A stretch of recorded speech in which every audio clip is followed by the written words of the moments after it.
I found out my son sold my mother's necklace the same way you find out most things these days, by accident. I was scrolling through Facebook when I saw it.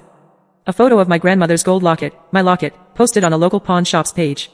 The same one I'd given to Danny last Christmas, telling him, someday, give this to your daughter. It belonged to your great-grandmother. She wore it through the Depression. It wasn't fancy, just a small oval with a tiny engraving of a rose. But it carried the weight of every woman in our family who'd loved, lost, and kept going anyway.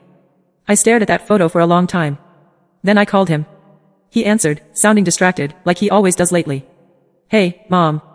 Everything okay? I said softly, Danny, where's the locket? There was a pause. Long enough to tell me everything before he even opened his mouth. Oh. Mom, I'm sorry. Things have been tight. The car broke down, and we needed the cash. I closed my eyes. My heart didn't just ache, it cracked. You sold it? I whispered. It's just a necklace, he said. I'll buy it back once I get paid. Just a necklace. That's what he said. The same boy who used to climb into my lap and play with that locket while I read him bedtime stories. The same boy who once told me he'd never let anything bad happen to me. I didn't yell. I just hung up.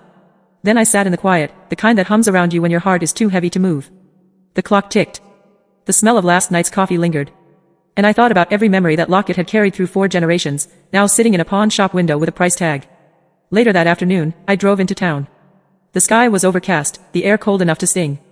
I parked in front of the shop, heart pounding. When I stepped inside, the bell over the door jingled, a sound that used to mean something good. The man behind the counter looked up. Can I help you, ma'am? Yes, I said, my voice steady. That gold locket in your window. I'd like to buy it. He brought it over, resting it on a square of velvet. My hands trembled as I picked it up. There it was, the little rose engraving, slightly worn from years of being held, kissed, and carried. I paid for it in cash. More than Danny probably got for it. I didn't argue. I just wanted it home. When I got back, I opened the locket.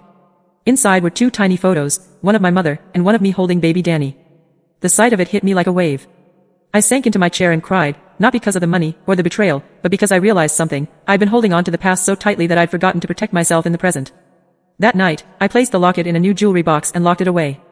Not out of bitterness, but out of love, for the women before me who understood that sometimes, you have to start guarding your own heart. The next morning, Danny came by. He looked guilty, tired. Mom, I'm sorry, he said. I shouldn't have done that. I smiled gently. I know. And I forgive you. But some things, Danny, once lost, don't come back the same. He nodded, tears in his eyes. Maybe he understood. Maybe he didn't. But as I watched him leave, I felt something I hadn't in a long time, peace. Because I realized that the real heirloom wasn't the locket. It was the strength of the women who came before me, and that, no one could ever sell.